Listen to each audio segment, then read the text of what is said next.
ഇപ്പോൾ അവസാനം അപ്ലോഡ് ചെയ്ത വീഡിയോസിൽ നമ്മൾ പറഞ്ഞിട്ടുണ്ട് ഈ ഹിന്ദുത്വവാദികളായിട്ടുള്ള ആളുകൾ അവർ ചെയ്തുകൊണ്ടിരിക്കുന്ന കാര്യങ്ങളെ കുറിച്ചിട്ടും നമ്മളിങ്ങനെ പറഞ്ഞിട്ടുണ്ടായിരുന്നു. ഭയത്തോടെ വേണം നമ്മൾ എന്ത് ചെയ്യണം, അവരെ കാണണമെന്നുണ്ടെങ്കിൽ ഭയത്തോടെ വേണം നമ്മൾ ജീവിക്കണം എന്നുണ്ടെങ്കിൽ, അത് ന്യൂനപക്ഷം ഹിന്ദുവാണ്, ക്രിസ്ത്യാനാണെന്നുണ്ടെങ്കിൽ മുസ്ലിം ആണെന്നുണ്ടെങ്കിലും. അതിന് മറ്റൊരു ഉദാഹരണം കൂടിയായിട്ടാണ് ഇപ്പോൾ എന്ത് ചെയ്യുന്നത് നമ്മൾ വന്നിട്ടുള്ളത്. കർണാടകയിൽ ഒരു മുസ്ലിം ആയിട്ടുള്ള ഒരു ഹെഡ് മാഷിൻ്റെ സ്ഥലം മാറ്റാൻ, ജോലി തെറിപ്പിക്കാൻ വേണ്ടിയിട്ട് അവർ ചെയ്തത് ലോകത്ത് ഒരാൾക്ക് പോലും അംഗീകരിക്കാൻ പറ്റാത്ത, ഇന്ത്യ മൊത്തത്തിൽ ഞെട്ടലുണ്ടാക്കിയിട്ടുള്ള ഒരു കാര്യമാണ്. ആ സ്കൂളിലെ വാട്ടർ ടാങ്കിൽ വിഷം കലക്കി 10 കുട്ടികൾക്ക് നിസ്സാരമായ പരിക്കുണ്ട് എന്നുള്ളതാണ്.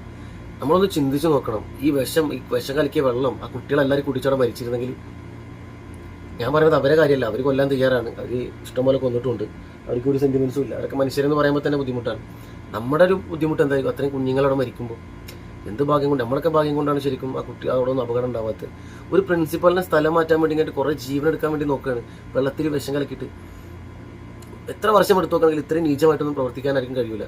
ഒന്നില്ലെങ്കിൽ അവർക്ക് മാനസിക പ്രശ്നമുള്ള ആളുകളായിരിക്കാം, അതല്ലെങ്കിൽ ഈ മുസ്ലിം വെറിയും മുസ്ലിം ദേഷ്യവും മുസ്ലിങ്ങളോടുള്ള വെറുപ്പും ഒക്കെ ഈ ശാഖകളിലൂടെ എല്ലാം കൊടുത്ത് അങ്ങനെ ഉണ്ടൊക്കെ നശിച്ചു എന്നുള്ളതാണ്. മാനസികമായിട്ട് അവർക്ക് അവരെ തന്നെ നിയന്ത്രിക്കാൻ പറ്റാതെ, അവർക്ക് അവരോടൊരു നമുക്ക് നമ്മുടെ മനസ്സാക്ഷിനോടൊരു ഉത്തരവാദിത്വം ഉണ്ടല്ലോ, അതൊന്നുമില്ല.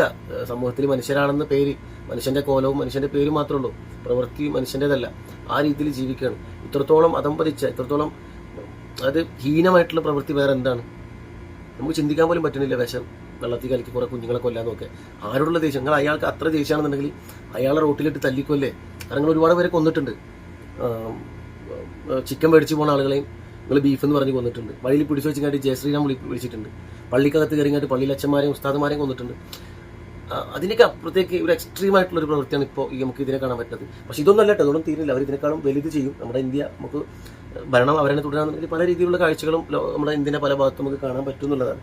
അതെന്താണെന്ന് വെച്ചിട്ടുണ്ടെങ്കിൽ എനിക്ക് മനസ്സിലാവണില്ല. ഞാൻ നമ്മുടെ മുമ്പത്തെ വീഡിയോ പറഞ്ഞതുപോലെ തന്നെ എല്ലാ രാജ്യങ്ങളും അവരുടെ രാജ്യത്തിന്റെ വളർച്ചയ്ക്ക് വേണ്ടിയിട്ട് അവർ പ്രയത്നിച്ചുകൊണ്ടിരിക്കണം. അവിടുത്തെ ജനങ്ങളും അവിടുത്തെ പാർട്ടി പ്രവർത്തകരും അവിടുത്തെ എക്സിക്യൂട്ടീവ് അംഗങ്ങളൊക്കെ ആ രാജ്യത്തിന്റെ ഭരണകൂടം ഒന്നാകെ ആ രാജ്യത്തിന്റെ വികസനത്തിന് വേണ്ടിയിട്ട് അവിടുത്തെ പ്രൊഡക്ഷനും അതായത് ഒരു എക്സലന്റ് എന്നൊക്കെ പറഞ്ഞ രീതിയിൽ അവരുടെ ഒരു ഡെവലപ്മെന്റ് നമുക്ക് പിടിച്ചു നിർത്താൻ പോലും പറ്റാത്ത രീതിയിൽ ഉയർന്നുകൊണ്ടിരിക്കുകയാണ്. അപ്പോൾ അതിൽ ഫോക്കസ് ചെയ്യുന്നതിന് പകരം അത് കണക്കാക്കുന്നത് ഒന്ന്, ജനങ്ങളുടെ അവിടെയുള്ള ജനങ്ങളുടെ ജീവിതം, അവരുടെ ജനങ്ങളുടെ ജീവിതം ഹാപ്പി ആയിട്ടുള്ള അവരുടെ ജീവിതം നന്നാക്കണം. അവർക്ക് ജോലി 8 മണിക്കൂർ, സാലറീൻ്റെ കാര്യങ്ങളും ഒക്കെ. രണ്ടാമത്തെ കാര്യം എന്ന് വെച്ചിട്ടുണ്ടെങ്കിൽ അവരുടെ ഒരു ഡെവലപ്മെന്റ്, അതായത് IT മേഖല, അതുപോലെ തന്നെ ജോലി സംബന്ധമായിട്ടുള്ള കാര്യങ്ങൾ, റോഡ്, ബിൽഡിങ്ങുകൾ, അങ്ങനെ കുറേ കാര്യങ്ങൾ, പിന്നെ മറ്റു രാജ്യങ്ങളുമായിട്ടുള്ള കരാറുകൾ, അങ്ങോട്ട് അയക്കുന്നതും ഇങ്ങോട്ട് വാങ്ങുന്നതും, അങ്ങനെ കുറേ കാര്യങ്ങളിൽ അവർ ശ്രദ്ധ കൊടുത്തിട്ട് അതിൽ ഫോക്കസ് ചെയ്ത് കഴിഞ്ഞിട്ട് രാജ്യത്തിൻ്റെ ഒരു മെച്ചപ്പെട്ട ഒരവസ്ഥ അടുത്ത തലമുറക്ക് കൈമാറുമ്പോൾ ബെറ്റർ ആയിട്ടുള്ളൊരു രാജ്യത്തിന് കൊടുക്കാൻ, ഏറ്റവും അപ്ഡേറ്റഡ് ആയിട്ടുള്ള രാജ്യത്തിന് കൊടുക്കാൻ വേണ്ടിയിട്ടുള്ള പ്രയത്നം ആ ഭാഗത്ത് നടക്കുമ്പോൾ നമ്മുടെ രാജ്യത്ത് മാത്രമാണ് എനിക്കിത് തോന്നിയിട്ടുള്ളത്. നമ്മുടെ രാജ്യം എന്ന് പറയുമ്പോൾ ഇസ്രായേലിലുണ്ട് ഈ പറഞ്ഞ സാധനം. ഇസ്രായേലിലെ മറ്റൊരു വെർഷനാണ്. ഇസ്രായേലിൽ അതായത് അവർക്ക് മുസ്ലിം വിരോധമാണ്, മുസ്ലിങ്ങളെ പ്ലെയിനായിട്ട് കൊല്ലാന്നുള്ള സാധനമാണ് ഇസ്രായേലിനുള്ളത്. പക്ഷെ ഒരു ഏരിയയിൽ അവർ ഡെവലപ്പ് ചെയ്യുന്നുണ്ട്. കാരണം ആ ഒരു ചെറിയ രാജ്യം അത്രത്തോളം ഈ യുദ്ധങ്ങൾക്ക് വേണ്ടിയിട്ടുള്ള ആയുധങ്ങളും അതുപോലെ തന്നെ അതിനുള്ള സജ്ജീകരണങ്ങളൊക്കെ ആ ചെറിയ രാജ്യം സെറ്റാക്കി വെച്ചിട്ടുണ്ടെന്നുള്ളതാണ്. ഇറാനായിട്ട് നടന്നില്ല, എന്നിരുന്നാലും അവർ അപ്ഡേറ്റഡ് ആയിട്ടുള്ള രാജ്യങ്ങളിൽ പെട്ടിട്ടുള്ള ഒരു രാജ്യമാണ്. പക്ഷെ നമ്മുടെ രാജ്യം 1947 സ്വാതന്ത്ര്യം കിട്ടിയതിന് ശേഷം നമ്മൾ ചവച്ച് തുപ്പിയ ചണ്ടിയായിരുന്നു ശരിക്കും ഈ ബ്രിട്ടീഷുകാർ. അത് ഡെവലപ്പ് ചെയ്ത് കോൺഗ്രസ് ഒരു 60 കൊല്ലത്തോളം കോൺഗ്രസ് അതിനെ ഡെവലപ്പ് ചെയ്തിട്ട് നല്ല രീതിയിൽ കൊണ്ടുവന്നിട്ടുണ്ട് പല കാര്യങ്ങളിലും. അത് ഒന്നുമില്ലല്ലോ, നമുക്കൊരു സ്ട്രക്ചർ ഇല്ലല്ലോ നമ്മുടെ രാജ്യത്തിന്. ആ രീതിക്ക് നമ്മുടെ രാജ്യം വികസിപ്പിച്ച് ഈ അവസ്ഥയിൽ എത്തി നിൽക്കുകയാണ്. ഇതൊന്നും RSSകാരും BJPക്കാരും ഉണ്ടാക്കിയിട്ടുള്ള ഇന്ത്യയല്ല, ഇതൊക്കെ കോൺഗ്രസ് ഉണ്ടാക്കിയിട്ടുള്ള ഇന്ത്യയാണ്. അതിൻ്റെ ഭരണഘടന എല്ലാ കാര്യത്തിലും A to Z, അതായത് കോൺഗ്രസിൻ്റെ പങ്കാണ് എല്ലാം ഇന്ത്യ ഇന്ന് ഈ ഇന്ത്യ ആയത്. പക്ഷെ ഇവർ വന്നതിന് ശേഷം ഇന്ത്യക്ക് സംഭവിച്ചിട്ടുള്ളത് വൻ താഴത്തേക്കാണ് പോയിട്ടുള്ളത്. വൻ പരാജയമാണ്. പട്ടിണിൻ്റെ കാര്യങ്ങളിലാണ്, ഏത് കാര്യം എടുത്ത് നോക്കുന്നത് ഇൻഡെക്സിൽ മൊത്തം താഴെയാണ്. അപ്പോൾ ഇവർ ശ്രമിച്ചുകൊണ്ടിരിക്കുന്നത്, ഇവരുടെ ഓരോ ദിവസവും നടന്നുകൊണ്ടിരിക്കുന്നത് മെച്ചപ്പെട്ട രീതിയിൽ രാജ്യത്തിനെ കൊണ്ടുപോകാന്നുള്ളതല്ല. ഇവരൊന്നും ഒരു വികസനവും ചെയ്യണില്ല എന്നുള്ളതല്ല. പക്ഷെ ഇങ്ങനെയല്ല വികസനം ചെയ്യൽ. നമ്മുടെ നാട്ടിൽ ഒരുപാട് പ്രൊഡക്ഷൻസ് ഉണ്ടാവണം, ഒരുപാട് ആളുകൾക്ക് ജോലി കൊടുക്കാൻ പറ്റണം, നല്ല സാലറി കൊടുക്കണം, മെച്ചപ്പെട്ട ജീവിതം കൊടുക്കണം, നല്ല വിദ്യാഭ്യാസം കൊടുക്കണം. ഒരുപാട്, അതായത് പല കാര്യങ്ങളിലും വിദ്യാഭ്യാസം എന്ന് പറയുമ്പോൾ സ്കൂളിലത്തെ പാഠം പഠിപ്പിക്കലല്ല, നല്ല വിദ്യാഭ്യാസം, നല്ല മനുഷ്യരാക്കണം, അവരെ കൊണ്ട് നല്ലത് ചിന്തിപ്പിക്കണം. അങ്ങനെ കുറേ ഘടകങ്ങളുണ്ട് ഒരു രാജ്യം അവിടുത്തെ ജനങ്ങൾക്ക് വേണ്ടി ചെയ്യേണ്ടത്. അവരുടെ സേഫ്റ്റി, അവരുടെ സെക്യൂരിറ്റി ഉറപ്പുവരുത്തണം. പക്ഷെ നമ്മുടെ രാജ്യത്ത് നടന്നുകൊണ്ടിരിക്കുന്നത് എന്താ? ജാതി, നിറം, മതം, ഈ വേറെ ഇങ്ങനെ തൊപ്പിക്കൊണ്ടിരിക്കുന്ന ഒരു ഏരിയ, ഒരു വലിയ ടീം ഇതിനായിട്ട് ഇറങ്ങിക്കൊണ്ടിരിക്കുകയാണ്. അതിന് വേണ്ടിയിട്ട് പ്രവർത്തിച്ചുകൊണ്ടിരിക്കുക, അതിനുവേണ്ടി ടീമിനെ തയ്യാറാക്കുക, അത് സോഷ്യൽ മീഡിയയിൽ പ്രചരിപ്പിക്കുക, ശാഖകളിൽ ഈ വിഷം കുത്തി കൊടുക്കുക.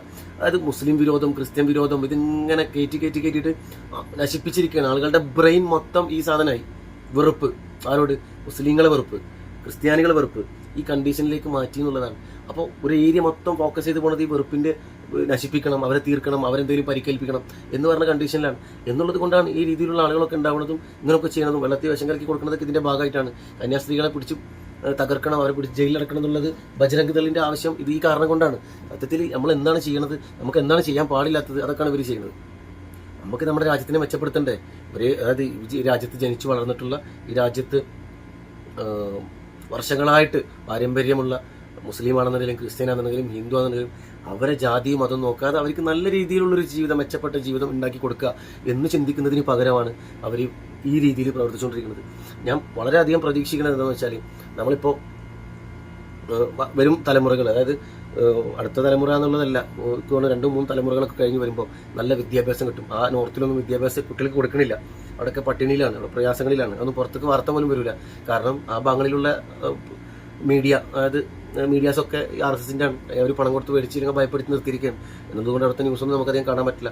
എന്നിരുന്നാലും എനിക്ക് 2-3 തലമുറയെല്ലാം കഴിയുമ്പോൾ നല്ല വിദ്യാഭ്യാസമുള്ള, RSS ഭരിച്ചാലും കോൺഗ്രസ് ഭരിച്ചാലും നല്ല വിദ്യാഭ്യാസവും ബുദ്ധിയും ബോധമുള്ള, ഇപ്പോൾ കുറേയൊക്കെ AI സംസാരിച്ചുകൊണ്ടിരിക്കുന്ന ഒരു കാലഘട്ടത്തിലാണ്. ഇപ്പോൾ ഞങ്ങോട്ട് വരുമ്പോൾ നമ്മളൊരു പരിചയമുള്ള ഒരാൾ ഭയങ്കരമായിട്ട് പ്രണയ സംസാരമൊക്കെ സംസാരിക്കുന്നുണ്ട്. നീ ഇപ്പോൾ എന്താ ചെയ്യണമെന്നൊക്കെ ചോദിച്ചിട്ട് ഞാൻ ചോദിച്ചു, ആരോടാണ്? AI പറഞ്ഞു. അപ്പം അത്രത്തോളം AI അവിടുന്ന് ഒരു പെണ്ണ് സംസാരിക്കുന്നത് പോലെ അവർ സംസാരിക്കണം. അപ്പോൾ അങ്ങനെ ഒരു മനുഷ്യൻ സംസാരിക്കുന്നത് പോലെ അത്രത്തോളം ടെക്നോളജി വളർന്നു എന്നുള്ളതാണ്. അപ്പോൾ ആ ഒരു കണ്ടീഷനിൽ എത്തുക. അപ്പോൾ ഇപ്പോൾ 2-3 തലമുറ കഴിയുമ്പോൾ നല്ല വിദ്യാഭ്യാസമുള്ള ആളുകൾ ഭരിക്കാൻ വേണ്ടി വരും. അപ്പോൾ മെച്ചപ്പെട്ട ജീവിതം, ഈ ജാതി മതമൊക്കെ എടുത്ത് ഒഴിവാക്കിയിട്ട് മനുഷ്യനായിട്ട് കാണുന്ന ഒരു സമൂഹം നമുക്ക് ഉണ്ടാവും എന്നുള്ളൊരു പ്രതീക്ഷയിലാണ് ഞാൻ ഉൾപ്പെടെയുള്ള ജനങ്ങൾ. പക്ഷേ ഈ വിഷയം കേട്ടപ്പോൾ വെള്ളത്തിൽ വിഷം കലക്കി കുട്ടികളെ കൊല്ലാൻ നോക്കി അല്ലെങ്കിൽ കൊല്ലാൻ ശ്രമിച്ചു എന്നുള്ളത് കേട്ടപ്പോൾ നമുക്ക് വലിയ പ്രയാസം തോന്നി. അപ്പോൾ ഞാൻ മുമ്പ് ചെയ്ത വീഡിയോയിൽ പറഞ്ഞതുപോലെ തന്നെ നമ്മൾ ഒരുപാട് ഭയപ്പെടേണ്ടിയിരിക്കുന്നു. നമ്മളെ കൂടുതൽ ആളുകളെ വിശ്വസിച്ചിട്ട് നമുക്ക് ഉറങ്ങാൻ പോലും പറ്റാത്ത ഒരു കണ്ടീഷനിലേക്കാണ് നമ്മുടെ രാജ്യം പോകുന്നത്. ശരിക്കും കുറച്ചും കൂടെ ശ്രദ്ധയോടെ ജീവിച്ചില്ലെങ്കിൽ ഒരുപാട് വലിയ പ്രയാസങ്ങളും ബുദ്ധിമുട്ടിലൂടെയും നമ്മൾ കടന്നു പോകും. അപ്പോൾ അത്തരത്തിലുള്ള അനുഭവങ്ങളും നമുക്ക് വേദനിപ്പിക്കുന്ന കാഴ്ചകളും അനുഭവങ്ങളൊന്നും നമുക്ക് ആർക്കും ഉണ്ടാവില്ലേ എന്നുള്ളൊരു പ്രാർത്ഥന അത് മാത്രമാണ്. നല്ലൊരു മാറ്റം പ്രതീക്ഷിച്ചുകൊണ്ട് എല്ലാവർക്കും നന്ദി.